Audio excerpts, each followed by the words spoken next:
Nouvelle pour toi que t'as peut-être vu passer, Richard, c'est à propos de J.K. Rowling qui a répliqué à Emma Watson en fin de semaine. Je sais pas si t'as vu ça, il me semble que c'est peut-être de ton genre. Sophie va en parler, Sophie Durocher va en parler tantôt vers la fin de l'émission. Bon, ben ne manquons pas Sophie, mais rapidement, là, bon, elle qui a un peu attaqué le côté riche et célèbre d'Emma Watson en disant t'es déconnecté un peu là, de la réalité.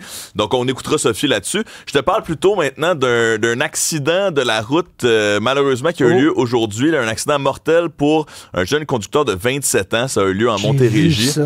Oui, si on a les images pas très loin dans l'article, c'est que lui, conducteur de 27 ans, mort sur le coup, puisqu'il était à une intersection jugée dangereuse à Saint-Urbain-Premier en Montérégie. Le drame s'est produit ce matin à 11h30 à l'interaction de la route 207 et du rang de la Grande Ligne.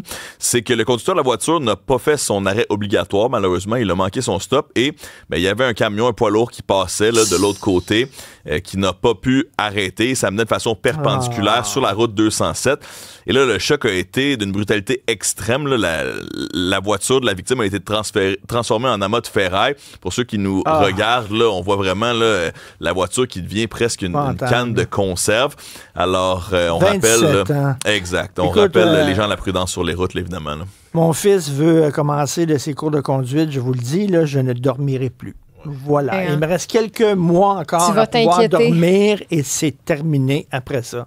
Je ne dormirai plus. C'est sûr que quand on voit ces nouvelles, c'est pas rassurant, là, mais encore une fois, on mentionne que l'intersection était considérée dangereuse. Il y avait même là, un panneau qui l'indiquait précédemment, là, une centaine de mètres avant l'intersection en tant que tel. Bref, encore une fois, là, on mentionne aux gens de porter attention à la route.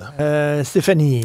Ben, je voulais revenir sur la grande annonce des dernières heures que c'est Bad Bunny qui va faire la mi-temps du prochain Super Bowl. Bad Bunny, 31 ans, qui est devenu un peu comme l'ambassadeur de la musique latine à travers le monde. Il vient de Porto Rico, puis pour lui, justement, il est très, très sensible, très fier de sa culture qui essaie de mettre tout le temps de l'avant, que ce soit de son identité, sa langue. En fait, ce que je trouve intéressant, c'est qu'il a toujours refusé d'enregistrer des chansons en anglais pour un peu s'adapter au marché américain. T'sais, lui, il est comme, non, moi, c'est pas ma langue, donc je ne vais pas commencer à chanter en anglais tout d'un coup. Puis d'ailleurs, son album Un Verano Sin Ti, c'est le premier album entièrement en espagnol à avoir été nommé dans la catégorie album de l'année aux Grammys. Wow. Donc, tu sais, c'est pour dire quand même que c'est pas n'importe qui, mais je suis quand même consciente que c'est pas tout le monde qui le connaisse non plus. Donc, c'est pour ça que je voulais quand même faire un petit portrait sur lui. Oui, écoutons l'extrait.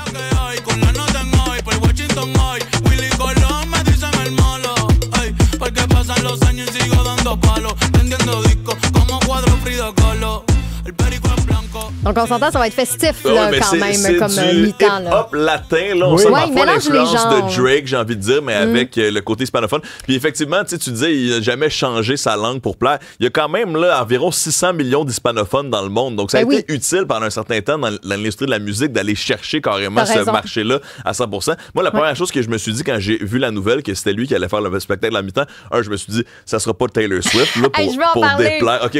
Puis deuxièmement, je me suis dit, il me semble que la NFL, peut-être qu'elle a envie là, d'aller chercher un peu plus du marché latin, là, de ces 600 millions d'hispanophones. Là, ça va allumer quelques télévisions ailleurs en Amérique du Sud puis en Espagne. Et t'es fâché que c'est pas Taylor? Ben, en fait, c'est pas que je suis fâchée, c'est que j'avais une théorie du complot. OK? C'est que dans les dernières années, les annonces justement concernant l'artiste qui va s'occuper de la mi-temps, ben, c'était toujours autour de ces dates-là, là, 20, 22, 24 septembre. Donc là, je me disais, hey, c'est bizarre. On est rendu au 28 septembre, on n'a toujours pas eu d'annonce. Donc, est-ce que c'est parce qu'on attend la sortie de l'album de Taylor Swift, qui est ce vendredi 3 octobre, pour en même temps annoncer voilà, c'est elle qui fait la... Donc, je trouvais que cette annonce-là tardait. Alors, je faisais un lien entre les deux. Ils ont eu, semble-t-il, des pourparlers. Finalement, elle avait certaines conditions que la NFL aurait refusées. Mais bref, je veux dire, on ne sait pas là, comment ça se passe en coulisses. Mais c'était ça un peu ma théorie. J'étais là, je voyais un lien du fait que... Richard, mais l'annonce est tombée. Il y a des conspirationnistes partout, hein. Mais il n'y a pas plus conspirationniste que les fans de Taylor Swift. J'ai envie de vous prêter mon chapeau d'aluminium. Là. Oui, t'as raison. C'est poussé un peu des fois, là. Pour d'autres nouvelles du genre, allez sur le site et l'application Cube.